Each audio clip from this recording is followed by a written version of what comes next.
Mayam Krumzari, the English Impact News, Raj Nongthombam, Manung Hariba 360-degree analysis of news and events. The Mayam Butram Lokchiri, Aransi, India Pumbada, nationwide rally, Masaki rally, see Maruina, Nupi Singi, Hakonga, Nava, the Nupi Simbu Hantana Yang, Basibu Yaning the Pungo Poina Maruina, gender equality, Natraga, women's empowerment, Natraga, Maruina, gender mainstreaming, message Sipuduna, Leva Pumbazaki Badu Makalgi, Kugi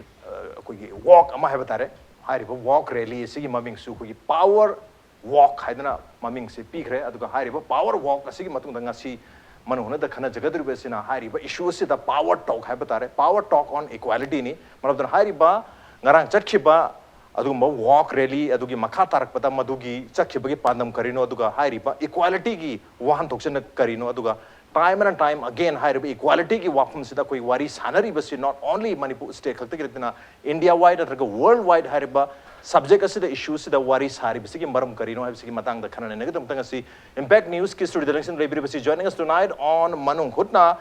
SP Traffic Khoisnam Sarma ne hum tada Sarma Putram Lokchari, welcome to the show, appreciate your joining. Also joining us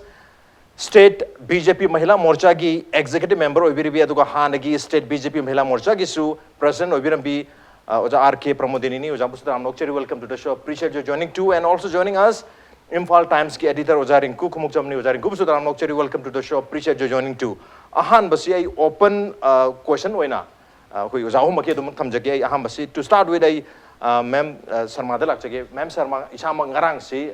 power walks yawiru ni aduna power walks gi wahan talk aduga time and time again koi toina chahi khuding yorga su natraga adum hari wafam si koi gi gender equality gi matang natra women's empowerment gi matang maruina nupi singe rights sing hak sing si khongaung na basi yadi hebagi message pi bagi matang da talk to na pa debate on pa sum rally selak pagi wafam na chimu mayam dari si kari gi ne na hebing wafam gen sampi basically ngarang koi gi power walk it is also called pride walk ngarang gi toriba walk si Bharat Pumbadu oina akoi chap manaba timing da Bharat Pumbadu oina akoi gi Manipur state ki oina di akoi honorable chief minister na lamthabiraga akoi si BT road maning akoi Johnstone si dagi start toraga Nupilal complex phaw chachabani hide basigi wahan thokti men and women are equal aduga nupi sing na nupa dagi sothade adu khoi su mokoi dagi tade haibadugi main agenda de aduni. Yes, okay, main agenda di so thade chap manaba kano sida lei habagi waham duni maru ina right and opportunity ki matang sida di nupi do pakhena bo kemta leite habani adu sigi makha chathrak budhai tare kari ge damakta only manade natraga manai habagi hujik phawbat debate nama issue mo sum lei sidi sida di kari waham thamini maside koi gi crime against women ki rate in India da koi sum yingja matam de hengalakpa adu masi mayam si adigi especially koi ngarang nungdang pung tare tagan ni pan phoba nungdang oina rally se chachabagi maram si nungdang da nupi singna setning ba setlaga natraga ahingda mathanda chalakpa matam da nupi singsu nupa singdagi tadana or mogi against any crime thoktana bagi akoi gi masigi akoi gi pandam da jangjalakpa khungjang ne haijariba. Okay, mathang se ma'am Pramodini lak chage ma'am kari wapum thambiningi sumba makalgi issue na traga sum makalgi hiram singda koi walk lakpa debate lakpa ngasing ngasing mokso koi power talk haidano discussion sit sin na bokna jari hai tare adana sum bagi wapum lai bagi maram se na traga ngarang ma'am di yawi ho prakari wapum thambi ai yawi okay sai yawi kainoni khoina ta sengna international women's day si chatliba tarik nipan sida taurani dana ko asigi theme amadi khoina adum chahi gi leijai ado hataki ta sengna hairaga di khoina akhoi gi generation masigi discrimination je leihan laba generation to generation aidi khoina handaki charon sidagi wanate mathangi su in future haiba tare ko machi aikhoida nupi su nupa gumna thong manaba magi political field da oiro aduga educational magi lambi da oiro hiram khuding makta nupi si magi gender khaidok na bias ne sama nupa singa leina ba khona basi yari makai di machi leibi da ba ko khoi da biasness leibi da ba adegi laira anang khai gi marai bak thi ba adegi tola tar ba akoi gi miot minai to bi da ba sigum ba sida ikoi si thong manana thambi ba treatment ama to bi ba adugi tanja du oire haibe gi thim sidani akoi na ngarang ka ขนาดชิ้นล่างนั้นต้องยรีบเสกก่อนดูกาห้อยมากี่ใจกี่บุตรทีมเลยใจก่อนดูฮันเดกี่สิ่งที่จะเชียงนายได้ก็ดีคุยสิ each for equal ให้แบบนี้คุยคุยดิ้งมักชิมานะคุยมาในกูให้แบบปวดเชมาชิมาคุยกี่นุป้าชิงเดชุขันบีโร่ดูกาอังกฤษมาเท่านั้นชุขันบีโร่คุยสิโซนแบบนี้โตเลบินีตาเลบินีให้แบบปวดชิขันบีแล้วกันนู่ให้แบบกี่ปวดละมา equality กี่ปวดละมาไม่ชิกี่เนี่ยคุยนึกพูดกันหลังนะบอกนะเจ็บแบบนี้โอเคตัวลบนี้ตาเรวินให้ไปว่าขลุ่นสิท้าตรงนั้นประจำมันนะว่าขลุ่นสิหลักนะบางอย่างให้ตาเร equal คุย equal rights พังยังให้ตาเรก็ที่มันนุ่งดกี้คุย internally ให้ไปตาเร mentally มาดูหานะ accept ตัวไปยาจะบ้ามันที่มาทุกตาดูดิมาดู internally mentally คุยสุดจับมันให้ไปว่าขลุ่นสิปรปังมันก็ต้องตา awareness walk ให้ไปตาเร pride walk นะตระก้า power walk สินี่จะทักฤษีมาทั้งใจอุตส่าห์เรื่องกุฎลักษณ์จะบอกว่าคุยมณีปุรีวันนั้นยังมาตั้มดดีคุยมณีปุรีนุปีสิงห์ stature สิอัตโตปะคุยอินเดียกี่วอร์มาเลย์กี่วอร์ยังมาตั้มได้ยามนะพันเลยให้ว่าผมสิพงดกปะมารู้นะ any issue ทอร์กุมาตั้มได้ issue สิ่งสิ agitated ตัวว่าลุชิงบัสีลุชิงสิคุยอิมาสิงนุปีสิงสินะลอยโอยว่าอันไม่ตัวนั้นคุยตรงนั้นไป history กี่โอยว่าวารีมายามสุดมเลยนุปีลานเลยครับงานกี่ walk ตัวเขาว่าคุย BT Park ตะกี้นะนุปีลาน complex ป่าวเจ็ดลีนี่มันยาม symbolic โอยว่าให้ตาเร่ every time สมมติคุยนุปีกี่เขาหลักว่าวารีสาวมาตั้มได้ตัวปุ๊คุยสมมติมายามได้เลี้ยตัวบ้านนั่นก็คุยไก่เทลมายามอิมาไก่เทลหายเลยสิมาสุดสุดอิมามายามมาแต่นุปีอัตเลยจะไปตาร์กสู decision making กี่นั่นก็ empowerment กี่สายมาตั้งหลักกันดีนั่นก็ for example ฮันได้คุยซีเอกี่ยามเจ้านะคุยร่างตัวรู้ตาร์กสูมาดูกี่ตั้มแต่เดลีเดวารีสานะว่าเขาไม่รู้นะจะมาตั้มได้นุปี member มาตั้มฮีโร่มาตั้มยาวกี่ตัวสมมติสิ่งมายามหลักว่า decision making กี่ process อะไร stage อยู่รักกันดีเฮกต์เลยหูบุ้งบุกี้खैर दे अदम उजरी करी थमेने की मणिपुर की अरी मणिपुर की नुपी सिंगी stretcher से वांग लाइसे तुम हाइबा वांग अबर हाइबा सु वांग अमु वहन थोक तो अमु लेहंदब की मम्मी सु ताबा ओजागी करे ऑब्जर्वेशन थम्बी मणिपुर की कोई की कंटेक्स्ट ये होगा कदी को नुपी सिंग न लोरक पर रोल जित रास न सु पनबी की नुपी लाल की होरगा मथंग लाक निसाबन लाक मैरा पाइबी लाक सिगुम इशू मैम सिदा अदुम थोलागा नुपी न मागजिन थाई नुपी सिंग सिना नुपी अखोई हंदन येंगदे हाइबगी मम्मी सि मपानदरी याम चावना अदु मम्मी सि ताबोय निंगबा वेयरएस नुपी सिंग सि मतमदुदगी हौना सिनारिबा मोंग सिदि नुपा सिंग सिना मखोई सिल ओइबा मोंग पुथोरकपगी मोंगदा थंबा बिकॉज इमुंग मनुंगी दा येंगसि इमुंग मनुंगदा नुपी पोकपा इमुंगदा ममा बो हरावदबगी पोट लै अदुगा सोसाइटी मक्ता तौबदो याम चावना तौदबा सिउमगी कंडीशन से दुम हंदे लाबनेबा अदु is well and good ngarang कनो मने इनिशिएटिव को लौरक्तना प्राइड वॉक काइना तौदना तौरइबा नुपी सिंग नुपा सिंग खेनबा थमोइदबनी काय वाखलोन अमा लाकांदा तौरइबसे यामदि फे अदु ओइना मसिदा हंगनिंगी वाफम से अखोइगी वुमेन्स राइट की दमक्ता थोगलइबा NGO Singh ngasi wokta lauriba khulaw se kayna equality pure have na equality doesn't mean that aisu nupa dong kalle have na teba moi si solly aduna solly ba sigi protection pin ba pot me ama thambiu habagi kano me ama thammi bu se for example say nupi sing si physically solely nupa na khara hena kalle have du di adum sidi adum universal lonya na bunga kane adum masidai sida say moi da sathaba crime sing se you know they never moi da kano se khoi gi justice deliver tau de tau do maram se kai no lack of evidences how do say DNA testing gives the facilities akhoi leite aduna masi ada thaba tai matam kuina changi for that matter the court na delay tawi moi da discrimination me am lai aduna siuma kulai me am si akhoi government gi ina hajari na authority gi government gi potsina women empowerment tau ga haraba nupi singbu lambi da free da chat ki hellar ga haraba adu regadi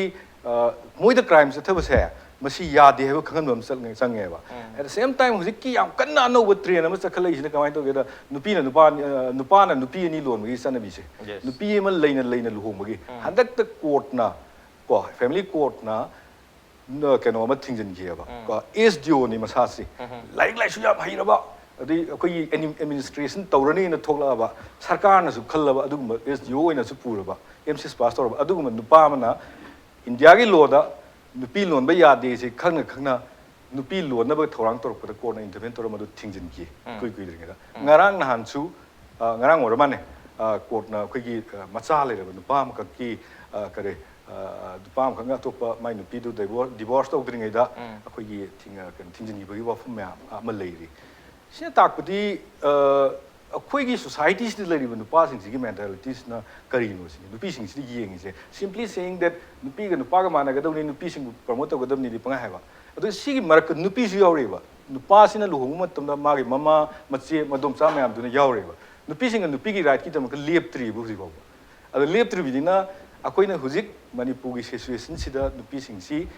ꯒꯤ ꯑꯩꯈꯣꯏ ꯃꯄꯨꯡ ꯐꯥꯅ ꯃꯈꯣꯏꯒꯤ ꯐꯪꯐꯝ ꯊꯣꯛꯄ ꯍꯛꯇꯨ 이퀄리티도 ꯂꯩꯔꯕ꯭ꯔꯥ ꯅꯨꯄꯥꯒ ꯅꯨꯄꯤꯒꯒꯤ ꯍꯥꯏꯕꯗꯣ ꯍꯣꯏ ꯅꯨꯄꯤ ꯑꯣꯐꯤꯁꯥꯔ ꯈꯔ ꯊꯣꯛꯂꯛꯑꯦ ꯁꯥꯃꯥ MCS ꯊꯣꯛꯂꯛꯑꯦ ꯃꯣꯏꯗ ꯄꯤꯔꯤꯕ ꯐꯦꯁꯤꯂꯤꯇꯤꯁꯨ ꯅꯠꯇꯦ ꯃꯣꯏꯒꯤ ꯃꯁꯥꯗ ꯂꯩꯕ ꯏꯟꯁꯇꯤꯡꯗꯨꯅ ꯍꯣꯠꯅꯖꯕꯗꯨꯅ ꯊꯣꯛꯈꯤꯕꯅꯦꯕ ꯅꯨꯄꯤ ꯃꯌꯥꯝ ꯂꯩ ꯃꯅꯤꯄꯨꯔꯗ ꯍꯧꯖꯤꯛ ꯂꯩꯔꯦ ꯊꯣꯛꯂꯛꯑꯦ ꯊꯣꯛꯂꯛꯏꯁꯤꯗꯤ ꯃꯣꯏ ꯃꯁꯥ ꯃꯁꯥꯒꯤ ꯁ꯭ꯄꯤꯔꯤꯠꯇꯨꯗ ꯃꯣꯏꯅ ꯄꯤꯖꯕ ꯃꯈꯣꯏꯒꯤ ꯏꯟꯁꯇꯤꯡꯗꯨꯅ ꯇꯧꯔꯒ ꯊꯣꯛꯂꯛꯈꯤꯕ ꯉꯥꯛꯇꯅꯦꯕ ꯅꯠꯇꯕꯤꯗ ꯑꯩꯈꯣꯏꯒꯤ ꯁꯣꯁꯥꯏꯇꯤꯁꯤꯅ man and woman they should be equally treated 하이브드다 import tꯧꯕꯤꯔꯒ ꯊꯣꯛꯂꯛꯈꯤꯕꯗꯤ ꯅꯠꯇꯦꯕ 시면서 ꯑꯩꯈꯣꯏ ꯌꯥꯕ ꯇꯥꯕꯅꯦꯕ ꯑꯗꯨꯒꯤꯗꯤ ꯑꯩꯈꯣꯏ ꯋꯥꯠꯂꯤꯁꯦ ꯀꯩꯅꯣ 이제 ꯁꯤ ꯒꯣꯔꯃꯦꯟꯅꯁꯨ simply ꯀꯩꯅꯣꯗ ꯔꯦꯂꯤ ꯆꯠꯂꯒ ꯍꯦꯛꯇ ꯂꯣꯏꯁꯤꯟꯕꯗꯨꯗꯗꯤ ꯃꯥꯟꯅꯕ ꯄꯨꯔꯛꯄ ꯌꯥꯔꯣꯏ ꯅꯨꯄꯤ ꯑꯉꯥꯡꯅ ꯅꯨꯡꯗꯥꯡꯗ ꯐ꯭ꯔꯤꯗ ꯆꯠꯄ ꯉꯝꯕ ꯍꯥꯏꯁꯦ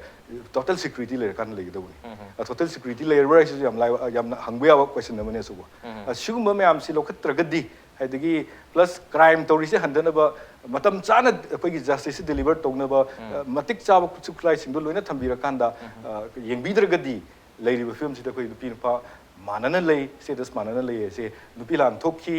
ꯃꯩꯔꯥ ꯄꯥꯏꯕꯤ ꯂꯩ ꯑꯗꯨꯅ ꯍꯦꯛꯇ ꯂꯧꯕ ꯌꯥꯔꯣꯏ Okay. Hariba mayamsina conclusive oibi yaro habani maruina hariba justice delivery system ge platform bo oiro aduga koi secure and safe environment gi system jero masi create to bitara ga dinga sai gi numidang gi matam da satok chen tobda ki bo khop leiru mayam se leher adu manipur gi oina di har da gi se hona dum numidang gi matam da nupi sing angang sing chatok chen tobda thoidok na ki na badi dum leite leitraga su safe ohenba hena safer when haibdu madi mathau gidum tabra haibgi wahunduni adu bo sai seda physically weak oi makoi gi damu protection ta adu ngarangi really gi message habe thorpa dasu protection pigani haibgi wahum masu he he toli ada idu arguments ani la kumali akoi protection mathau ta de haibgi argument ama ari protection mathau ta haibgi argument ama aduna akoi mi kanglopsu koi nupi rup ta warga su nataga koi society si yang matam da ani thona labra ari protection mathau ta haiba kangbu ma protection mathau ta de system do phajana lehen biu haibgi wahum jabo kamai yang bi ma'am actually akoi gender equality gi ofam sing akna tana nupi obi sing gi haksi akoi nupi akoi nupi amana dum dimin tau bai tare haidi akoi gi nupi sing sina dum nupi sing si handaning bi bagi su lei aduna akoi na instantly nupa ga nupi ga chap manai manade haidring gi mangoina na akoi safe society ama safe environment ama cm ge haragadi long term plan ama sin machangi long term plan do akoi human mentality both men and women educate to machangi aduna akoi gi every house to house adagi inkhalak liba students in the social science ta pena subject oina hapaga sigi matang the awareness pi ba loina na ahal sing da su NGO sing na adagi di commission na sum awareness pi bi raga tawragadi hena su bhagadra na thamjage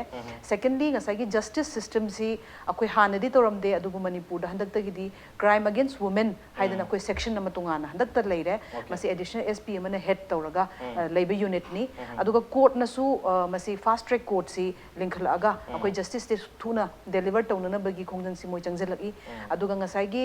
protection lei natraga leite haibagi conflict de dum leigani because man to man women to women mai magi wakhal du vary tawbani na adubu akoi hojikti unit mayam ma leire police unit ta su leire aduga atop NGO mayam na su akoi nupi sing si anam combat akoi nungdang da atheng da chatok jasin taw matam da kamaina anam combat tawraga kamaina instantly akoina any attack tagi run tawgani kaina training people kangbu musu leire so that means akoi physically weak oiba khaktagi wafam natabida we should be able to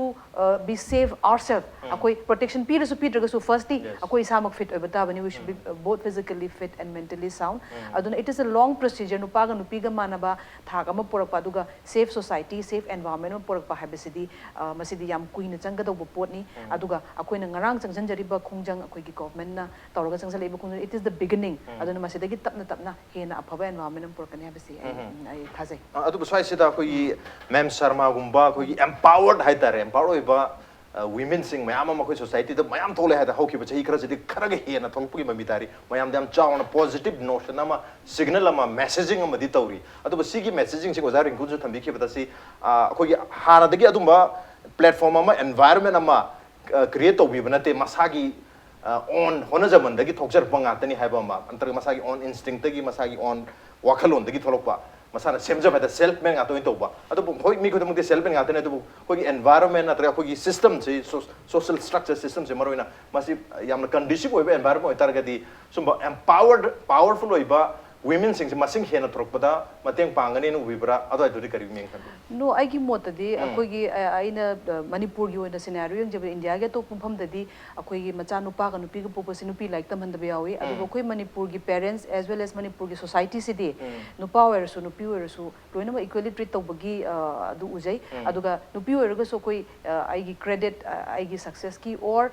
successful oiba nu pi sing si credit si mo koi gi parents ta ma gi environment to the pisaningi maram di मखोइना सेम्बिरपदगी अखोइसु मी ओइजरपने हाइज हाइन थमजगे अदुगा मसी मसी अखोइ सोसाइटी से हेना केनो तोबा म दरकार ओयना इन हाजि पंजाबदो सोसाइटी से हेना एजुकेट तोबा म दरकार ओय it is a very long term procedure अदु मसी एटलीस्ट वन स्टेप अखोइना होरइ से मसी याम फयना इ थमजगे ओके मतम सांग दि चंगनी अदुबु मसी हौदि हौरे हाबदनी मियाम दस अवेयरनेस लाए अदुगा कोई apik apik ba family digi horaga apik apik people like ida neighborhood tamasi gi ahong ba khara lak ba horobni na in the long run natraga in maybe in the immediate future hai ba changes ma'am chawna ahong ba lak ba so dum yai to ko gi political keno se di yang matam da arena se di yang matam da ko gi nupi singi involvement hai gadra participation hai gadra ko as a elector amo ina voter amo ina di yam chawna participate tawri as a worker amo ina so participate tawi to ko elected member hata ko gi MLA hum phulei ba jeta hajuik lai se ani khatani base percentage hole yang matam da 3.33% khatani yam dre ha bata adana akoi ma'am so hana BJP state sigi Mahila Morcha ki presidency oibirami aduna kari wa hum thamini so ko gi political system sida sumba makal gi keno sida arena sida nupi singi involvement role responsibility si nupa sing na natraga ko gi system sina ko political system sina ning kahtar yamna khut hangdoga welcome tawge na haibi ning dura kari hai wa pun thamini chumme masi kitang akoina sum hangat na yeng ba hai tare kitang hangat laga yeng ba man tamda 1975 की मांगोई ना 1975 की मांगोई ना ngasi कोई state ता कोई की women commission हाइरी बपोट से और नत्रगना नेशनल वुमेन कमीशन हाइरी बपोट से मसी सिगी ममिंग सी लात्रिंग दा 1975 की मांगोई ना कोई की कमीशन नम लेरमी हाइरी ब कमीशन सिगी ममिंग ना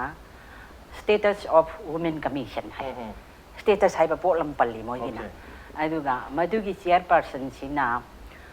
full renuka guha hai na aman oirami masina nupi sing singa chai ibungon na panbi da nupi na su nupi sibu hantana yengbi ba haidi nupi noina hai ba polam madi khoi si khara leidi bako aduna sigi potsi matam du dagi nupi sing si magi electoral sida langna ba hona rakpada masigi participation ji langna bo hona rakpada mod khare logi sai commission china low bada nupi sing ji gi mod chi pina rakpa matam da loina negative ta pithore e okay nupi sing china chu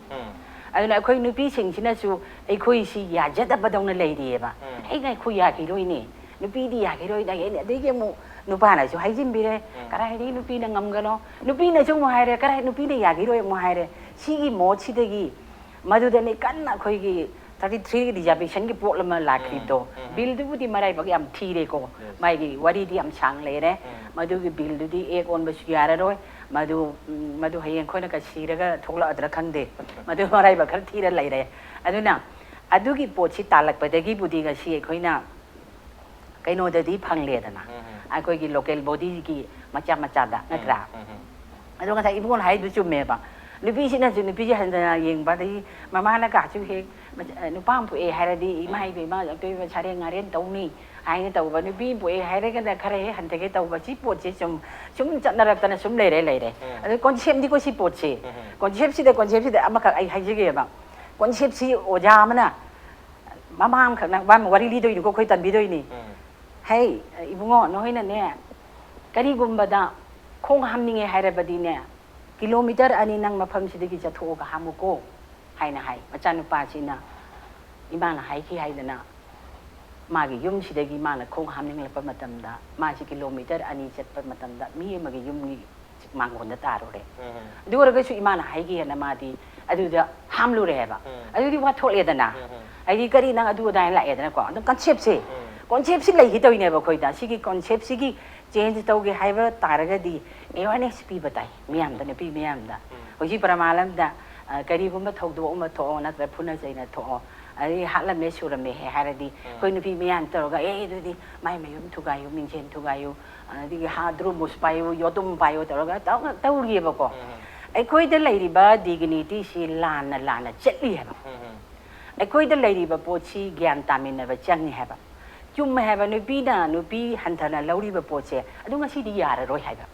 khoina haijari ba potna adu gi hantana yeng ba natraga khoina chonthara ga leiba poche masi tokla chi haiba chi gi awareness ne ba khoina piraga dui se adu ngasai gi khoina 1975 gi matung dagi di 1975 gi matung dagi di prithvi gi nupi apumbana prithvi gi oiba bharat ki nate ko prithvi gi oiba nupi ponmak na mu pau tawre Mupau Tauraganda, Masia Koigi, with the permission of Koigi 27 Suba, UNG Koigi General Assembly na Yara Kanda, Hainu Pishing Sida Moy the Chapti, Karapipam Tokle, Moy Kolau Chekoi Dabam Tokle, Haiba Pochile Kieva. As they get some Pamapan and Bipamji, Jahi Manga Mangasi Kanga, some Pamapan and Pretty Pamji, last the Beijing the Pamim never. Beijing Pambas the Warip the Neva, a Koi Varot Kidi, local bodies in Sige Koigi, Nupida. I could control do say quite pangeriane percentage say and I quite a delay or any hybida. A barot can be chan a quite a parada guys in high green there. So change I was here, Hutna di policy ama, like pay program, Samak pay. Evanes it of the Viaroeva. Nasi my coast the Paminari was Evanes Macalamaneva. He tabi river caradi, oh, to mini Heidi, imagine indulgent high paronganeva. Go, I don't know. So mine are going now. I quite a labor concept to talk laga, Taido laga, Nasidi, I quite make up talk la sea. Nasidi, Quida, Masigi, Pangal, Tona, Losing, Jamasa, even one Heidi, Machagi talks at a okay. But Magi environment, atmosphere, and Makakna polo up to Wiram Dragadi, protect the Wiram Dragadi, system amana the Wiram Dragadi, March, let them the Pasia have. Bemasigi, Saktis on the Pagam the Pasia have. So system darkar oi, policy darkar oi, state policy darkar lay, national policy polo up the world. See, low in the Maxi coordinate them, body them done have. Adu Masigi Pochi, Aina, Chodona Ranti, Yamna. Kainogi Manung Hutna Wadi Natragasuko Koina reservation Hari si Hoi Karigi Suyaro Nasima Lengsin Viri Bakoi Honorable Governor Speaker Oida Midana Speaker Oida Midana Madi Haidame Madi Jauna Irataname reservation policy Natri Haidi Koina ne electoral the Lapia Roy Madi Haidam Gravane Mana my video Paulum Paulum have she poche as an Akoi Machigi Mayam Chipojilla Nasidi,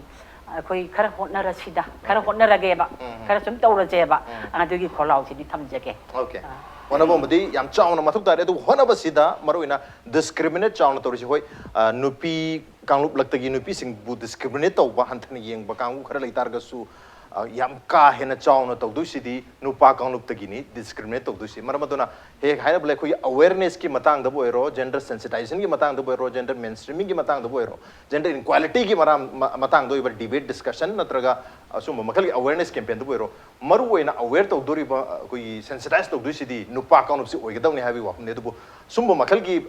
kaino sida platform sing sidi nupa sing si miss taw ba ta yaw da ba yaw targa summa sing am hantana natraga already Sumbagi idea sida subscribe to roller yazaraga lairaba tawgadabani haina yazaba mi khatano yawba aduga summa makhalda ka haina thawai yawru doba yawphum thokba sing dudam the yawdobagi wafum lebanina so the nupa sing bo hena sensitize to bagi mathok tai haibi wafum argument ama susang le ado kari wafum tamni uzaring ko normally nupa sing khatagi natte nupi sing chini so hana so hajari dune maru ina khoigi se ai wari macham tang yawjege saida ai si ai isanu piani pue I know Sana Piani Pokumatam, Sida Sana Pianisina, Kupupak Saukalakamatamda. I get Pisina, why they Kizabasa. Masano Ping, the Popan in the Masi, Topan the P. Laura Cadra, have a key, we give him a yaw. I Masi, Kitang Magi, Wakal Kangberg sang do Nupisina, Wakan 10 Besudum Marico. Do Magitsang, Madu Matabu Yam Key here. adu ai khoi na yam phajana ai na pam phajana madugi potu oi thokta pot ni khoi de gum to re haibada masa thajade ba sumain tawdana family amada kamai tawge hamatamda nupi sing sina hena ki ba nupi sing sina masa da hena ki ba ai si keno ai si yum da gi tan thupira kadra haibagi ki bile ba akoi na swai da se khara well to do family sing da di nupi nupa gi khena ba thamak ta ba da gi economically yamna sab yam phaba imung da di nupi nupa gi kya khena ba su thamgan de yam na ko thamaga su magi apien ba di adum pi ba nupi sing do whereas nangi ngasai gi nom gi shur ga nom la hingba imung mayam ma da di nupi macha nupi sing si nupi masa oi na tha de moi se kano moi na commodity moi na thar kan da sometimes moi da aki boi na pi hela le ba Manipur da 80% of the families are got below poverty line nga kane yam na masa na khoi gi phajana kano to bungam da khara khatani well to do the family de aduna akoi gi nupa sing sina aina nga sai haijari bi se kai gi no da nupi na thoi se yam na nupa na kano to tholak pane ba hujikta ima na hai bi gi da 33% reservation khoi electoral panchayat level da local body da to gi chawtre adu chang ngi yeng matam da kai no da nupi sing do nupa ne le pi do mai magi nupa sing do lep tra kana mai nupi do ne ba si adu gi pot thola ga nupi do gi power kaim lai te nupi do na thola ga lep na te ba si so khoi khang ta ba how important are women hujiki kan reservation do pisal ga ne hekta ya da bai poram le ba this need a lot of education ko awareness program hujik na sai haiwi gi ba mayam do adu ga isha sing do adu awareness khatna kano khatna su ya da le nupi me crime to di ma punishment phangni khan mam chang sigi pot se punishment phangna ba gi pot se ko lai the lai je for example aina habdi hujik pudi fast track court ani linkal ani na chimis na hai gre asi yam pho pone linkal ga justice to suna deliver to ni adu bu kamai to ge da can say rape crime ba shigma thokpa matam da DNA test natraga murder tor matam da DNA test ki pot ama hujik yam kana demand to ri ba kano nupi NGO sing sina nupi gi maram da work to ri NGO sing sina masi yam sathina hujik ki khoi Manipur gi situation sin yam darkar ne ba kaigino da adu maina nupi da crime chatharadi punishment thuna phangni haibagi moi da aware am lakhra di masi masing handar kani ba mapan su tholakani case masing je masing case masing je mapan thok to maram chu no one factor si masi deliver se justice se phajana matam sana deliver to khidabana maram or kan da nupi sing si high rock to na I tom de ikai ra ga samaj li ikai ra le haibis na maram ga thom da bani keno me am se hujik kai gi tholai no da hujik ti awareness level hengal kodagi ni crime masing hengali ai hana su sidagi ne yam crime chatharam be maramdi hana na male dominated society je akoi sidagi ne yam le nupa na nupi myam lon masi thaina ti yam chanaram me akoi idau hoi gi matam da bokta nupi lon ba na ya mangak tane khon thengna rei se aduga adu matung tarak pasi dei masi handara kan awareness si hengal akan da nupi da chathaba crime masing ji hengal na ura ine khabar da khabar uri se kai gi no da moi si mapan tholai ne thola ga di justice so phangni na tholai ne some kind of adu su empowerment makhal ma ne ba still thokpong su khara di thola su khara ngam dri se kai gi no da moi da justice se pajana deliver matam sana pb dram ni na moi da society du da moi nam ikai ba pi ra ga mu tham bi ye ba aduna board government civil societies ade family members maruina loina mak se chamana na moi gi tawum thuk pusing se amata chithadana tawbi ga dawne ba government su government nga ka tor sia roi family nga ka tor sia roi civil society nga ka tor sia roi sidi ahum mak ki coordination chi tor kan da even akoi media sing na su media man mo ina akoi su tawum thuk du adum tawgadabani hajari ba aduna yamaru ba potti akoi gi sumaina nupi nupa chamana ba ling de porpa hai ba si gi wafam di nupi nupa su chamana ba wakal lom da khena ba tham da mi mo ina khanje hai bani khanje hai tar di masi gi awareness ki level se chap chana yo hom sangi yo na ba magi stakeholder mayam hai tare sina chap chap thau to bu tangai pati sin okay stakeholder mayam amma changi hai ba stakeholder mayam sina hai ri ba awareness ki sensitization ki wakhalon mayam si miyam da loina yo halaba matam da yamna holistic oiba society mayam na ing tappa aduga amana amabu respect on ba society wadina du hui crime mayam thoi ba maruina hui rape ki crime thoi ba mayam si da koi tholak tri si maruina mayam haina ba sulai 95% si tholak ti only 5% khatani koi reported oina mayam mama thuli se du 95 si namsal lagal lai gram ne duna 5% tholai si yam phajana masigi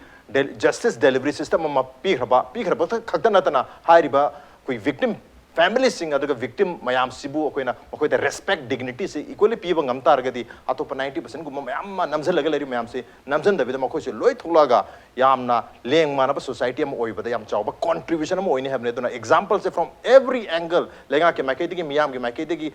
every koi NGO ki makai digi loin tawu mathok tari habne on den obren taloje ke pretam thonjar ke pek instrument ta no. Welcome back. Don't every person Manung Hutna niya 360-degree analysis of news and events with Raj Nongthombam. Manung Hutna tanga si khana jarme ba si power talk on equality maru ina gender equality nupi nupa ani ke manak talari ba rights sing si opportunity si jam manang ke tamne have ki matang sidani to ngarang si koi India pum gi oina koi power walk haidana mayam punna chamina ba adum laba awareness walk ama sungarang se pangthokre madu gi makha chatra poina ngasi sina power talk on equality ni matang si ai ma'am Sarma dalak chege ma'am koi sai sida haves and have nots ai tarena lei bakangu ko lei to bakangu ani gi marakta ai powerful hena powerful oi badana kitang powerful oi de midu discriminate to ban thani yang biba hana nupa na powerful or me hadana nupa nupi bu physically kitang power physically solely hadana aduda discriminate to bi bagi mong leram ba daga hujikna mo madudagi kitang to thoraga nupa boiro nupi boiro ma se well of or khara ina kara khul boiro na traga ma se empowered oiro ma se independent or financially moroina financially empowered or professionally empowered or badumba music well off or missing power like better knowledge label OBI self umpai OBI professionally majamna sound of mu OBS ngoi sing sina amu adum banata bakango sing amu discriminate or bra have you hamduni aduna tragana loina maxi ma powerful oigera oigera haves oigera have not oigera knowledge boiro information boiro koi economic keno boiro support boiro har mayam si legera leroira makoi mayam si kanamta discriminate to logi hai targeti policy mathok ta dori brand targang sa yum gi environment dang check torgani ya dori brand targa lenga haidi apun bagi hoi coordination amudi mathok tari budi hari to somewhere akoi yam toina su masi adum for the last many years mayam se wari di sani ngasi bodum wari sanari hai tare but thabak tadi execute to urukta ba yum gi exemplary yum khara dagi tholok pana tan example for example ma'am Sarma tholi se example man hai tare sum manata na koi general oina ubo phangta base hadi mi khodima koi yam chaw officer mo idea de habi wana ta but empowered oidana discriminate to dana magi tohum thopu mayam yam harmoniously to base urakta bahai tare sigi dam tare kari to tai hasi kari habini actually mamangai de gi dum probab lai rabani power corrupts absolute power corrupts absolutely ena ko power se pare gati kitang mi se rule se law se abiding urakta ba mi adum yaudaba nate adubu power paiba mi so have not so everybody is binded by law law amagi makha the rule of law malai banina adudi equally whoever law se break torgadi ma as per law akoina conviction pibam thoi habise ma thamjage aduga secondly Manipur gi scenario da dinga sagi rape ki panbi gi badu akoi Manipur gi customary law da koi gi nupa na nupi chen bagi pot lai banina na sagi nupi mayum sinaga yaning dar kan dadi moina tharai ba case kidnapping kam rape hekta panjalaga konadi police station yor akan dadi yanare na they file a case for rape later on yanare gumba tawba aduna akoi gi figures sing se kitang concrete oibang ngam daba adu gumba su thengna daba nate aduga ngasai panbi gi ba crime against women se sida natabida akoi gi nupi se the piri facilities sing si akoi gi domestic violence ki bu or nupi se the certain facilities sing piri akoi gi rules na aduna anytime nupi man la aga domestic violence ki complaint tawba natraga na rape complaint tawba matam de immediately akoi gi police station sina logani masigi kudung sab se lauraga some few nupi kharana crime against men hai tare moina misuse tawdaba su nate aduna akoina Manipur or any other state ki scenario sing ding bada suicide se thaina de nupi ni am tawnarame hai adugo Manipur gi akoin sum statistical data khar khongba chaba matam dadi suicidal rate sing je nupa na muk hen bagi se akoi Manipur da su laire aduna some women akoi nupi khar di loina makti nate moina akoi misuse tawba hai tare akoi de piri facilities se aduna dinga sagi crime against women or so crime against men or so crime against anybody see the akoi socially ngasai daring kunusu pan bigi bai mai bem so habi ki budu akoi complete stakeholders come society come media akoi the holistic approach ama changi masi akoi yam thuna changjan batai masi koi long term plan sin ba adagi short term plan sin ba policy making adu the any akoi na akoi short term dana ngasai gi immediate delivery of justice system adagi long term dana education and awareness masi akoi yam thuna tawba mathau tai nai thamjage education ki yam chawba awareness ki yam chawba role ama denumak leiri okay ma'am tong lak chobda ma'am hujiki har equality se nupa nupi da boiro na ka koi khena ba mayam dari se khena dana ba equality se lan honam da legal political na traga koi professional equality sidi adum chang chata dom kharang line achievable oi ba tare to social equality sidadi ketang hojik su wana thokpagi mami de dum ta ba mali social equality phangbang am drise maro na ko gi yam sang na ko loina dro la ba ko gi tradition custom na haibi durwa maro na tradition custom na traga su ko gi wakhalon hai tare sang lak pasen haibi ning bra kari ba hum thamini kai bon still khoi nupi haiba community she adumak sideline tawbiri da yes sima tawbiri haiba any kind of aspect na nupi she adumak magi khra adum sideline tawbiri ka thammi haiba thammi je khoi khangi bani tawbu how to solve sima de khoi de wari ba kam hain si phan ga de gi haiba di khoi de awab lai ba aduga sideline tawri haiba se rajniti te su dum tawri any all aspect na sum yeng hogi ki sorak deva karama amada kanai nupi ba mang da phamam ge ne pana mantri or su pham yadri ba yadri ba si social chane bi ban lai ri ba aduna sum ba pot si honga u ya roi da pot khar lai re ba khoi da adigi mu ngasai gi even kano da ka gi deva karama gi khoi gi kano da khoi gi khurum ba hai ga da chen tha ba chang ba che si bhau ba nupi ne khoi kha che la ga chang ba du ya ti hong na de hai som na democracy ni right ma na du law dim ni ko som na lu hong ba de ba karama gi da ai du khoi kha che la kan da ai chen tha ba chang ba di ya roi doi ne ba phi chin kha lu phajati na ko khum phajati su me am je phajan ba gi sem ba potana nupi community si nar ka ne ba phajaba ngai gi potana phajaba khoi gi feminine oi ba pot adegi lu nan ba pot laitin ki dharma karama ki oi ba potana nupi community si fully utilize taw ne ba ngak su ngai e ba whereas uji ki ngasai ki ibon amang sai hebi ki ko khoi gi ngasai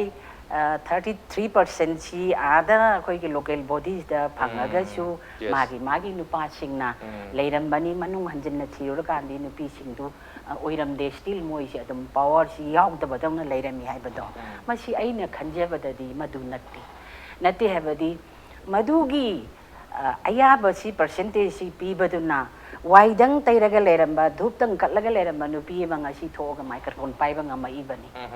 mi khara da magi paujel pi banga mi bani mi khara da mana magi awareness pi banga mini magi signature chatna ra ibani madu magi status wangkhala ibani along with magi team mama su wangkhala ibani ko aduna hoi nupa na support to bidna na traga nupa du gi magi contribution da gi ma ngambadi oiramba yai adu bu ne khoi na coordination hai si adu ma'am sai the coordination si da ozari gu tak pi du ya interesting oi cases khoi na chapa matam jadum thena ji hata koi for example member bo ero na traga particular post sama koi mai pa kare mi yam khal laga koi gi reservation gi through da nupi na karak to ni adu bu magi mapur oi bizna hata re loina mag haidi member gi ming season raga man oina member gi mong da thaba khodi mag tawbu su yam thengna jari hai yawi adu si yaw koi elected members gi magi role is only sign da ude na thon re he ta thon da ba adu su discriminating ne ba yes adu that itself madu su discrimination gi point amne ba lai do kari gi opa charim na ba mana mai amne opa charim du kari gi no ba ati ai khangjadren khala che ba ai di nau na noina thok wai na thok pani ai di kaya hi jade hai tambi badi yadro takbi badi yadro ma bo hoi mai ingreji jara jara iba na tra bereng ngang ba hai ta badi yai tawim chung ma ju dignified oi na mi khara na di ma bu elected ti oi ra bane ba adu ra gadi nu pa ton kari wa pa chari na ba adu bu ni ma sideline tong ning ip to side ne ba gender gi equality che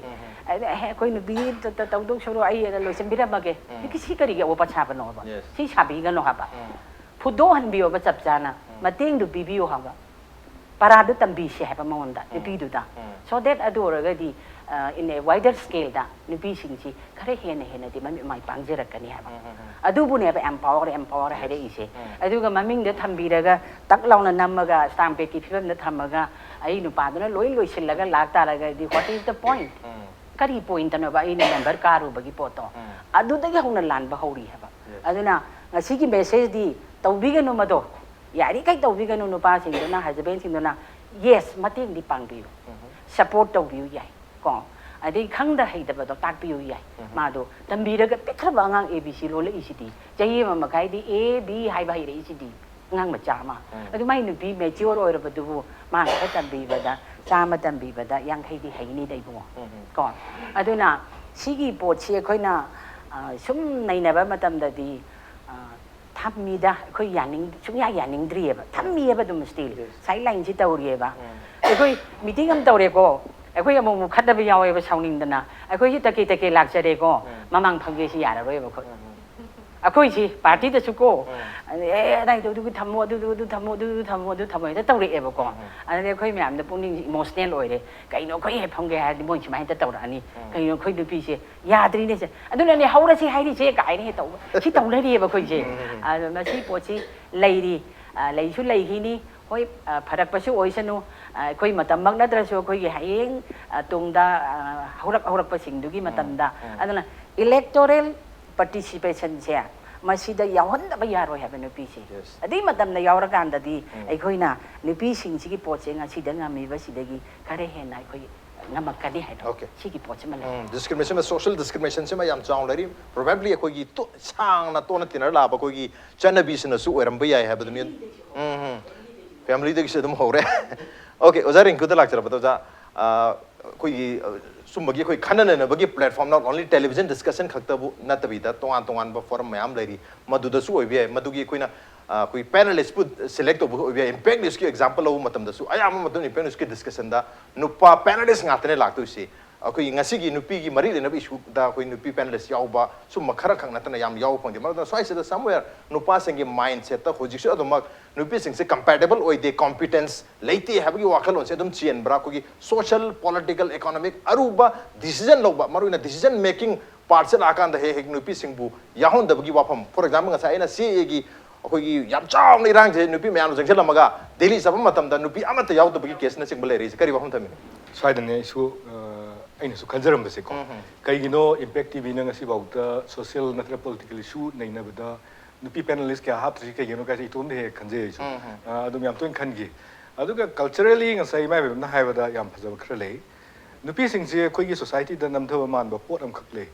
ꯀꯣ ꯑꯩꯈꯣꯏꯒꯤ ꯇ꯭ꯔꯦꯗꯤꯁꯟꯗ ꯀꯜꯆꯔꯗ ꯑꯁꯤꯕ ꯊꯣꯛꯄ ꯃꯇꯝꯗ ꯃꯄꯥ ꯁꯤꯔꯐꯥꯎꯗ ꯃꯆꯥꯅꯨꯄꯤ ꯑꯍꯜ ꯂꯩꯔꯐꯥꯎꯗ ꯃꯆꯥꯅꯨꯄꯤ ꯑꯍꯟꯗꯨ ꯅꯠꯇꯕ ꯅꯨꯄꯥ ꯁꯥꯒꯩꯒꯤ ꯅꯨꯄꯥ ꯑꯃꯅ ꯀꯣ ꯁꯤꯜꯂꯒ ꯃꯥꯅ ꯑꯔꯣꯏꯕ ꯃꯊꯧ ꯃꯉꯝꯁꯦ ꯄꯥꯡꯊꯣꯛꯄꯁꯦ ꯑꯩꯈꯣꯏ ꯁꯣꯁꯥꯏꯇꯤꯗ ꯍꯧꯖꯤꯛꯐꯥꯎ ꯆꯠꯅꯔꯤ ꯅꯨꯄꯤ ꯄꯣꯛꯑꯒꯗꯤ ꯅꯨꯄꯤꯗꯨꯒꯤ ꯀꯩꯅꯣꯁꯤ 이건 마파시보다 많은 그런 또 응음돼 해줘요. 아래 플러스 ngасай기 수망이 망골기 그노시다 타이난데기 전화rek보다 망골기 그노시 팍타버서 그 있잖아요. 시다 팜도시 아한니 누피는데 누파 아한 하이버니. 아주 마이나 컬처럴기 오이버 포터 खरा ले अदुगा नुपी न ममांग फंबया दे का हैबा अदुगा फिदोन जिकतति या दे का कल्चरल की ओइबा कल्चर ग मरी लेन पोट खरा दा कना गुंबा इमा बे मगना सुसि खनबिरे दुनी नुपी से अदाइदा नमधरी काइना होय कल्चर की पोट से सी इवोल्यूशन लेबिन मतम मतम की बना चले थाइना अखोगी नुपी से अखोगी संकीर्तन सकपसे नुपी याव यारम देना याहुल नरम दबसी हुजिकि संकीर्तन सु नुपी अदुम यावरे को होंगे इबनी से चेंजिंग ने है कल्चर अदुगा culture दुगी changing और नुपी याव या हलक पे वानी still then कोई हान की culture दुदा होंग बदी ओई दे वा tradition दुदा नुपी दुगी हफ्चल लक बदी वाने अमाइन तो उधर मतंगी ना हुजी युम खरा ददी आई की बाबा ने ना नुपी खरा थोलक पे याव करे ममांग से इधर कहीं दा अदमाइन थिंग में नुपी सिंग चिना आई बाबा की दे आई ना कनो तो उन्हें अरुई थोंगम तो उन्हें कहीं ना तुम थोक पे याव करे another aspect is that asagi नुपी ना sorry pidon tingkat pagi sorry matang du di kamai to geda phajaba ne ba koi culture ji gi phajaba se nupi du na su phukhat le nupa ga nupi du ga ani du gi dress ki oi ba ma gi tradition du gi adu gi nupi sing du na koi gi keno da keno pura ga chali do hom ba salam dai da koi jatra pura chali do nupa na pura ga sapar ka su phajani ngai oi de there is not discrimination against nupi da discriminate to wa na te ba nupi gi feminine no begi phajaba du bu sing tha ba ne ba akoi mu import to ri ne dai da akoi culture se akoi culture se mu ne ta nupi su yam import to ne ka matam na dai da su interpretation se lan han bu su yawe adu bu ai koi gi miyeng da di ai su culture gi maram se ai khara matam khara wak tok jaram me si gi miyeng da di nupi gi oi ba ma gi thek ka kon ba gi phajaba am di le ri adu da respect to we culture se discriminate na te ba somewhere discriminate to was ga ya we haidi ai nga sa haja gi ba nupi na hana khoram ba ya de ka hego lai kat pe ya de ka hegum ba keno adu gum ba khara da natna keno da di gi ꯀꯩꯅꯣꯒꯤ ꯆꯪꯕ ꯑꯩꯈꯣꯏ ꯃꯥꯒꯤ dress ꯃꯥꯒꯤ ꯇꯧꯐꯝ ꯊꯣꯛꯄ ꯃꯥꯒꯤ ꯄꯨꯔꯤꯕ ꯑꯩꯈꯣꯏꯒꯤ ꯖꯇ꯭ꯔꯥꯒ ꯄꯨꯕꯗ ꯁꯤꯖꯤꯟꯅꯔꯤꯕ ꯁꯤꯒꯨꯝꯕꯁꯤꯗꯤ respect and empowering of the women ꯍꯥꯏꯕꯁꯤꯗꯤ ꯃꯅꯤꯄꯨꯔ ꯀꯜꯆꯔꯗ ꯑꯗꯨꯅ ꯑꯗꯥꯏ ꯑꯦꯔꯤꯌꯥꯗꯨꯗꯗꯤ ꯑꯩꯒ ꯗꯤꯐ꯭ꯔꯦꯟꯁꯦꯁ ꯈꯤꯇꯪ ꯂꯩꯖꯔꯦ ꯏꯃꯥ ꯏꯕꯦꯝꯃꯒ ꯑꯗꯨꯒ ꯉꯁꯥꯏꯒꯤ ꯑꯗꯨꯕꯨ ꯑꯗꯨꯒꯤ ꯁꯦꯝ ꯖꯇ꯭ꯔꯥ ꯄꯨꯕꯁꯤꯗ ꯑꯃꯨꯛ ꯖꯇ꯭ꯔꯥ ꯄꯨꯒꯗꯧꯔꯤꯕ ꯅꯨꯄꯤꯁꯤ ꯑꯃꯨꯛ ꯑꯩꯈꯣꯏ ꯍꯧꯖꯤꯛ ꯆꯤꯡꯊꯥꯔꯤꯅꯤ ꯍꯥꯏꯔꯒꯁꯨ ꯍꯥꯏꯔꯤꯕ ꯅꯨꯄꯥ ꯅꯨꯄꯤꯁꯤ ꯄꯣꯛꯇ꯭ꯔꯗꯤ ꯌꯥꯗꯦ ꯍꯥꯏꯕꯒꯤ ꯑꯗꯨ ꯂꯨꯈ꯭ꯔꯥꯕꯤ ꯑꯣꯏꯕ ꯌꯥꯗꯦ ꯍꯥꯏꯕꯅꯆꯤꯡꯕ ꯃꯌꯥꯝ ꯌꯥꯗꯦ ꯂꯩꯔꯤ ꯍꯥꯏꯕ ꯂꯩꯕꯁꯦ ꯁꯤꯒꯤ ꯄꯣꯠꯁꯦ ꯁꯤꯒꯤ ꯄꯣꯠꯁꯤꯁꯨ ꯍꯧꯖꯤꯛ ꯐꯦꯃꯤꯂꯤ ꯈꯔꯗ ꯊꯨꯒꯥꯏꯕ ꯍꯧꯔꯛꯑꯦꯕ ꯀꯅꯥꯝꯇꯅ ꯃꯗꯨ ꯑꯣꯕꯖꯦꯛ ꯇꯧꯗꯦꯕ ꯑꯗꯨ ꯑꯣꯏꯔꯒꯗꯤ ꯀꯜꯆꯔꯁꯤꯒꯤ ꯐꯖꯕꯗꯣ ꯃꯥꯡꯍꯟꯗꯕꯤꯗ ꯉꯁꯥꯏꯒꯤ ꯗꯤꯁꯀ꯭ꯔꯤꯃꯤꯅꯦꯠ ꯇꯧꯕ ꯄꯥꯔꯠꯁꯤꯡꯗꯨꯗꯤ ꯂꯧꯊꯣꯛꯄ ꯌꯥꯏꯗꯅ ꯍꯥꯏꯗꯤ ꯑꯩꯈꯣꯏꯒꯤ ꯐꯖꯕꯗꯨꯗꯤ ꯃꯥꯡꯗꯕ ꯑꯗꯨꯗ ꯑꯩꯈꯣꯏ ꯀꯩꯅꯣꯝꯃ ꯌꯥꯎꯔꯤꯕ ꯄꯣꯠꯁꯤꯡꯗꯣ ꯑꯩꯈꯣꯏꯒꯤ ꯀꯥꯟꯅꯗꯕ ꯄꯣꯠ ꯌꯥꯎꯔꯤꯁꯤꯡꯗꯨꯗꯤ ꯂꯧꯊꯣꯛꯑꯒ ꯁꯦꯝꯗꯣꯛꯄꯗ ꯃꯁꯤꯗꯤ ꯑꯩꯈꯣꯏꯒꯤ ꯈꯟꯅꯕ ꯌꯥꯕ ꯃꯇꯝ ꯑꯃ ꯑꯣꯏꯔꯛꯑꯕꯅꯦꯕ ꯃꯔꯝꯗꯤ ꯀꯔꯤ ꯍꯥꯏꯅꯤ ꯑꯩꯈꯣꯏꯒꯤ ꯁꯣꯁꯥꯏꯇꯤꯁꯤꯁꯨ it should not remain stagnant as it is. It should go up, it should change with the aesthetic beauty of this traditional beauty to never. Magi akoi cultural beauty to pura satto never. Other never koi chakut pa head je. Adu akoi society sida yam nungai taba mana ngasagi aina hajar dune political party singse sina nupi singse kena to bide. Moi se accept to de political party katana teko. Every elected nupi khuptagi sangsa nataba idan media house bunga si editor nupi kaya de gin akoi media house na nupi sing ji ke behar tok de ai wakhan de ni